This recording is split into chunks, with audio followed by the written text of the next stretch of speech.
Bienvenue pour un nouveau journal sur TV5 Monde. À la une de l'actualité, jour d'élection présidentielle au Venezuela, le dauphin Hugo Chavez par grand favori. Nicolás Maduro devrait l'emporter devant le candidat de l'opposition Enrique Capriles. Nous serons en direct avec notre envoyé spécial à Caracas dans le journal aussi. L'analyse avec notre invité Adeline Joffre, spécialiste du Venezuela. En Grande-Bretagne, les anti-Thatcher continuent d'exprimer leur haine contre la Dame de Fer. Plusieurs milliers d'entre eux étaient réunis hier soir à Londres pour célébrer sa mort. Et puis on parlera à la fin de ce journal de sport avec notamment l'arrivée du Grand Prix de Chine et la victoire de Fernando Alonso. Qui succédera à Hugo Chavez un mois et demi après sa mort? Les électeurs vénézuéliens élisent son successeur. Son dauphin, Nicolás Maduro, est en tête dans les sondages. Il a 10 à 20 points d'avance sur le candidat de l'opposition, Enrique Capriles. Et avec nous en direct de Caracas, notre envoyé spécial, Simon Rodier. Simon, les bureaux de vote ont ouvert à 10h30, temps universel. Est-ce que l'on se presse pour aller voter ? Alors c'est vrai qu'ils ont ouvert très tôt ces bureaux, 6h ici, heure de Caracas, et il y avait déjà du monde quand nous sommes sortis des queues de plusieurs dizaines de mètres, dans certains quartiers seulement, parce que ici on est au 23 de Enero, qui est le grand quartier chaviste de Caracas. Et on est arrivé, il n'y avait pas grand monde devant ces bureaux. On a commencé à parler avec les gens qui nous disaient qu'effectivement, lors de la dernière campagne en octobre, où Hugo Chavez l'avait emporté, eh bien, il y avait des queues de plusieurs centaines, plusieurs dizaines de mètres. Et là, c'est pas du tout le cas. Certains, d'ailleurs, se déclaraient un petit peu préoccupés. On a discuté avec les gens qui tenaient un petit peu les comptes des votants. Eh bien, ils n'avaient pas vu une telle affluence depuis les années 60. Ça veut vraiment dire que les gens ne se sont pas beaucoup mobilisés, peut-être trop sûrs de la victoire de Maduro, mais pour l'instant, on peut le dire, c'est sûr, il y a moins de monde à l'heure qu'il est qui vote à Caracas. Simon, l'image d'Hugo Chavez, le président défunt, est encore très présente et elle règne sur ce scrutin, on peut le dire. Oui, très clairement, ça a régné durant toute la campagne, même si elle a été courte. Ça fait un tout petit peu plus d'un mois qu'il est mort. Donc Hugo Chavez est encore très présent. Et puis ici, dans ce 23 de Enero, il y a son portrait absolument partout. On est arrivé, on a entendu ces enceintes qui crachaient ses discours, ses musiques. On voit des portraits partout sur les grands buildings du 23, comme ceux de Maduro d'ailleurs.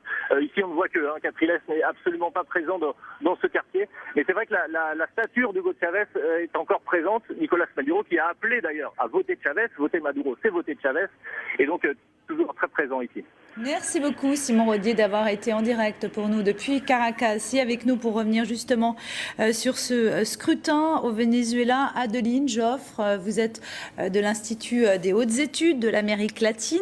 Alors Nicolás Maduro part grand favori, mais c'est peut-être pas juste parce qu'il a été désigné par Chavez de son vivant.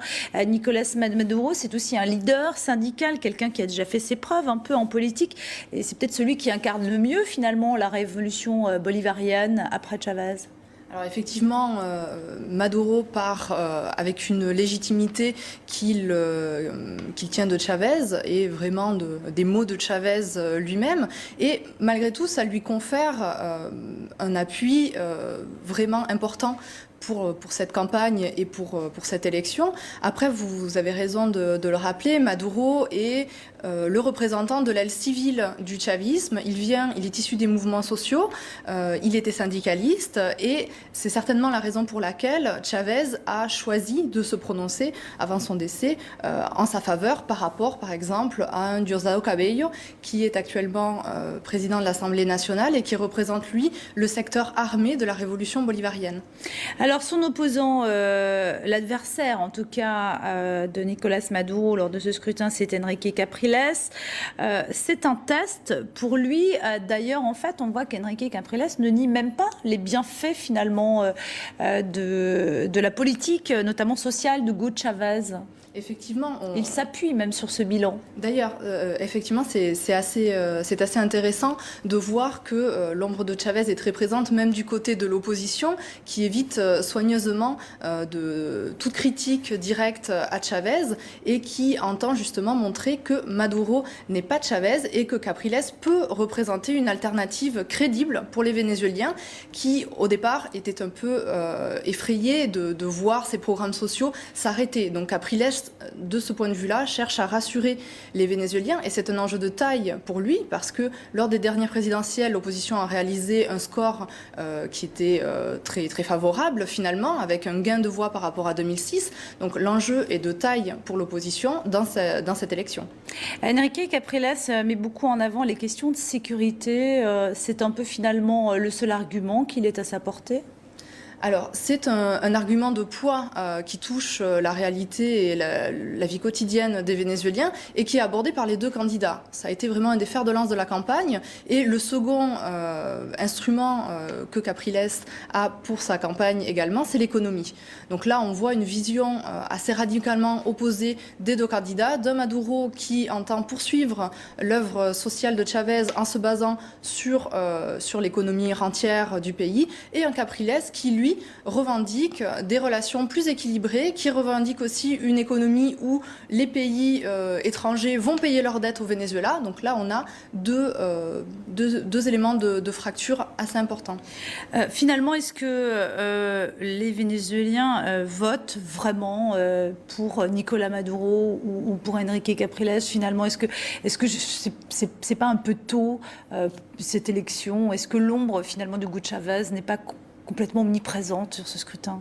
Alors on l'a vu et votre envoyé spécial l'a rappelé, du côté du camp Maduro. D'ailleurs, l'équipe de campagne de Nicolás Maduro s'appelle le Commando Hugo Chavez. Donc, et le slogan d'ailleurs, c'est de mon cœur, Maduro président. Donc on a comme si Hugo Chavez prononçait ces mots en faveur de Maduro. Et bien entendu, on voit un Nicolás Maduro qui emboîte le pas de Chavez. Donc on a cette image omniprésente dans la campagne effectivement.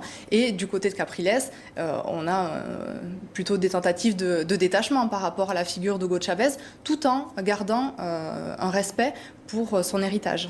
Merci beaucoup Adeline Joffre d'être venue sur le plateau de TV5 Monde. Merci pour votre analyse.